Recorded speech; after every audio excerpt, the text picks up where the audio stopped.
In an unprecedented escalation of military tension, China has launched 100 missiles at a U.S. aircraft carrier.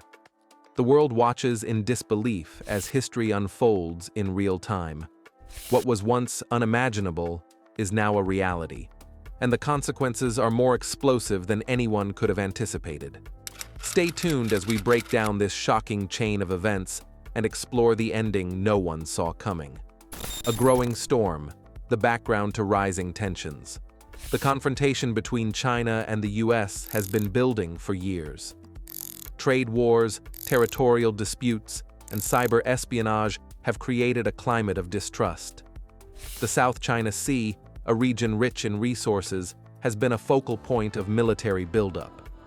China has claimed extensive rights over almost the entire South China Sea, leading to constant military presence and conflicts with other nations. The US, committed to upholding freedom of navigation, has regularly deployed naval forces in the region, further stoking tensions. Diplomatic efforts seem to go nowhere, and each military drill, missile test, and diplomatic snub pushed both sides closer to the brink. But it wasn't just about territory. It was about global influence and military dominance. The U.S. aircraft carrier, a symbol of American power and military might, becomes the target as both superpowers vie for control. The moment of impact. 100 missiles launched. The attack came in waves, a calculated and well-coordinated strike that seemed to come out of nowhere. On a seemingly ordinary morning, as the U.S. aircraft carrier patrolled the international waters, China launched 100 missiles directly aimed at it. The missiles varied in type, from precision-guided ballistic missiles to subsonic cruise missiles. With technology evolving rapidly, this wasn't just a typical military skirmish, it was a demonstration of China's new strategy of rapid, overwhelming force. The missiles streaked through the sky with frightening speed, and the carrier, despite its formidable defenses, was vulnerable. The U.S. military, caught off guard by the scale and timing of the attack, scrambled to respond. For the first time in decades, an attack on U.S. soil, or rather, its military assets abroad, had the potential to tip the scales into war. Immediate reactions. A world on edge. The news broke almost instantly, reverberating across the globe. The U.S. military and government were in crisis mode, while world leaders struggled to respond. The United Nations called for an emergency meeting, urging both parties to exercise restraint. Meanwhile, NATO members quickly convened to discuss the implications of such an attack on a U.S. military vessel, which could be seen as an attack on all member nations.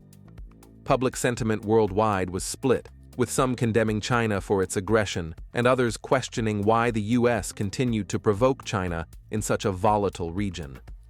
Political analysts were quick to predict that this could be the beginning of the end for peaceful relations between the two superpowers. Meanwhile, on the ground in China, the government justified its actions as necessary for national security and regional sovereignty. The carrier's defense. What went wrong? U.S. Navy aircraft carriers are among the most advanced and well-defended military assets in the world. With Aegis missile defense systems, electronic warfare units, and advanced radar, these ships are typically ready to intercept and neutralize incoming threats. However, China's missile attack was unlike anything the U.S. had anticipated. Onboard chaos, the fight for survival. Inside the U.S. aircraft carrier, an unprecedented level of chaos erupted.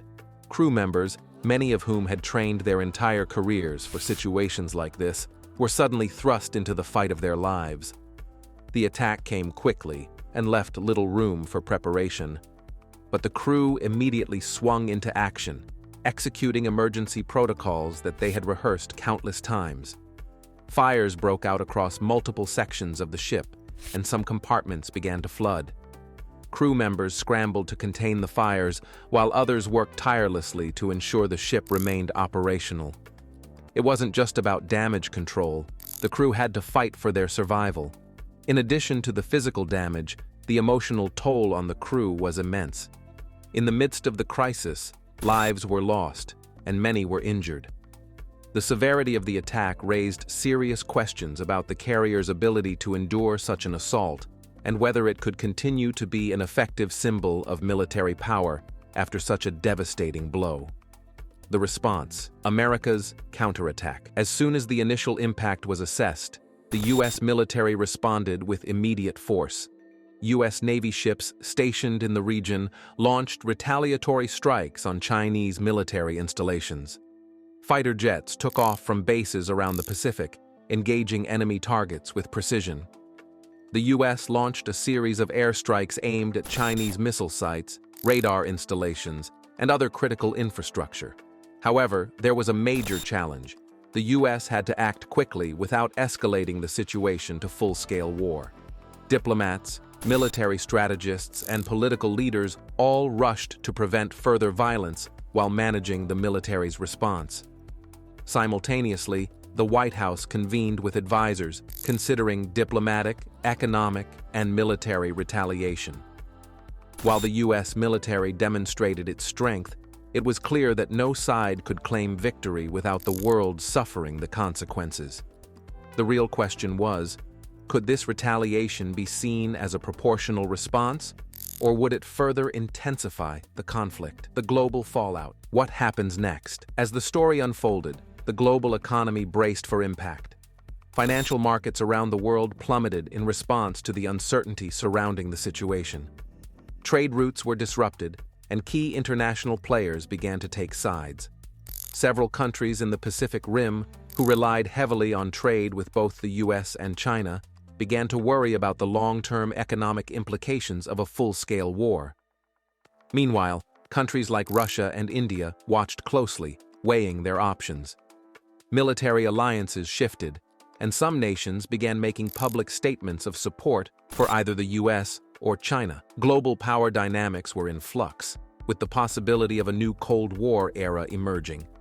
The plot twist, the secret weapon, no one expected. As global tensions reached a boiling point, China unveiled a new weapon that had been kept under wraps, one that could shift the balance of power without a single bullet being fired. The Chinese military had already tested it in smaller-scale exercises, but this was its real-world debut.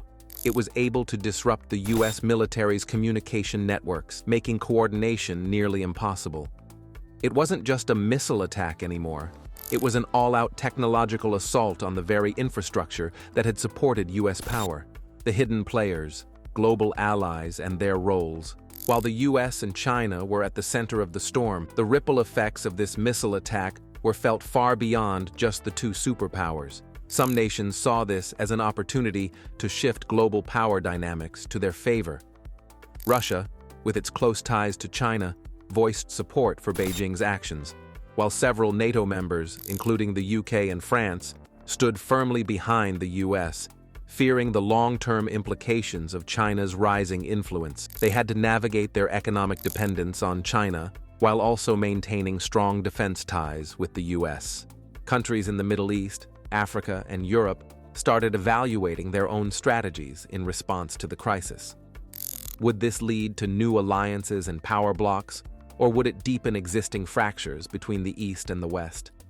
The next steps would not only affect the US and China, but the entire global order as countries began to realize the full scale of the consequences. A new type of war, cyber and space-based warfare. What made this attack particularly alarming wasn't just the missile strikes, but the rapid integration of cyber and space-based tactics. With the US Navy's advanced missile defense systems neutralized in part by China's tech superiority, the world realized that future wars may not just be fought on the ground, sea, or air. Cyber warfare became a key weapon in this conflict, with China's use of sophisticated malware and hacking techniques to compromise US systems, rendering their communication networks unreliable. US military systems were overwhelmed by simultaneous attacks, preventing timely coordination of defenses and retaliations. But this was just one front. Space-based warfare was fast becoming another. Satellites crucial to both nations' intelligence, communication, and military systems were targeted, with China's anti-satellite missiles becoming a key element of the conflict. As space became an increasingly contested arena, both the US and China began accelerating their space programs to defend and dominate this new frontier.